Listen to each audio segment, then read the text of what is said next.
ગુજરાતી વાર્તા પાત્રતા ક્યાં છે? જુનૂન નામના એક સૂફી સંતની વાત છે. તેમની પાસે એક મુમુક્ષુ યુવાને આવીને કહ્યું, મારે પરમાત્માને મળવું છે. હું સત્યને જાણવા માગું છું. આપ સિદ્ધ પુરુષ છો, કૃપા કરીને મારો પરમાત્મા સાથે મેળાપ કરી આપો.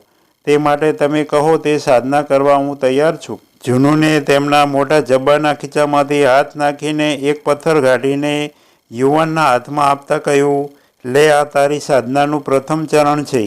આ પથ્થર લઈને તું શાકભાજી જ્યાં વેચાય છે તે બજારમાં જા અને આ પથ્થરનો મોલ કરાવી લાવ. તારે પથ્થર વેચવાનો નથી.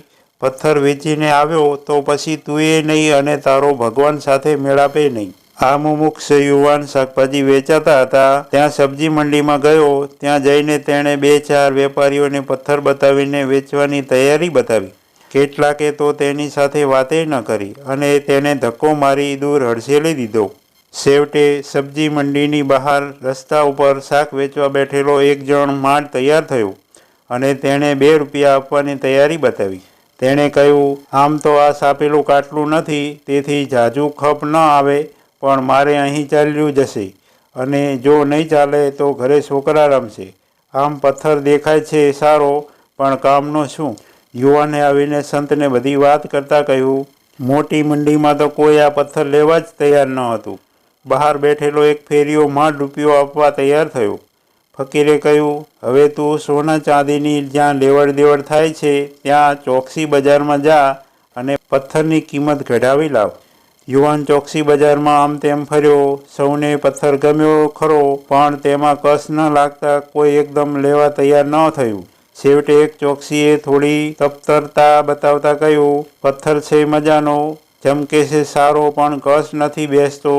છતાંય જા, 100 રૂપિયા આપું, ક્યારેક કંઈ ખપમાં આવશે. ખપમાં નહીં આવે તો પણ 100 કેસમાં મૂકી રાખીશ. છેવટે દેખાય છે તો મજાનો, વળી પ્રકાશ પડતા રંગ બદલે છે, તેથી ગ્રાહકો ઉત્સુકતા ખાતર પણ દુકાને ભેગા થશે. તેમાંથી કોઈ મારો માલે ખરીદશે. યુવાને પાછા ફરીને ફકીરને કહ્યું, છેવટે 100 રૂપિયા આપનાર એક જણ મળ્યો.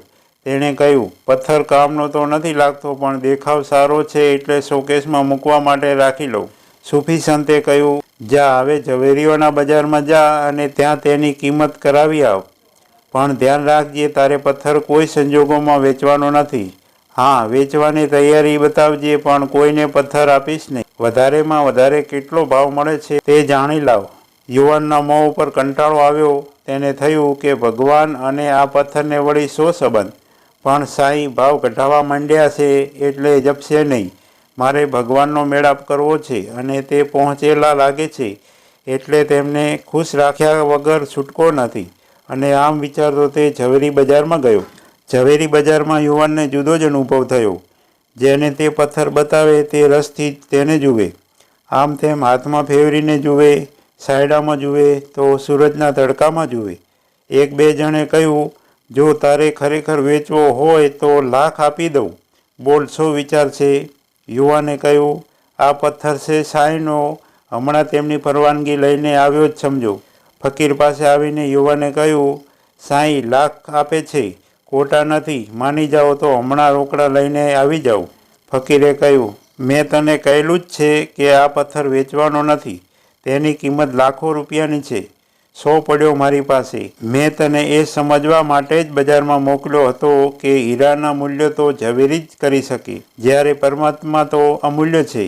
અમૂલ્ય ચીજ કંઈ ગમે તેને આપી દેવાય? પાત્ર જોઈને જ તે અપાય. પરમાત્માને પ્રાપ્ત કરવો હોય તો તું પ્રથમ તારી પાત્રતા કેળવ. પાત્રતા વિના આપેલું પણ એળે જાય. આપણે પરમાત્માને જાણવો છે, મેળવવો છે, પણ એના મૂલ્યની આપણને ખબર નથી. આપણે તો એનો ખપ જોઈને તેની કિંમત કરનારા છીએ. જેનું રોમે રોમ પરમાત્મા માટે ઝંખતું હોય, જન્મો જન્મની જેને તેની ભૂખ હોય, તે તો જિંદગીને પણ પરમાત્મા મેળવવા માટે દાવ ઉપર લગાવી દેતા ન ચકાય.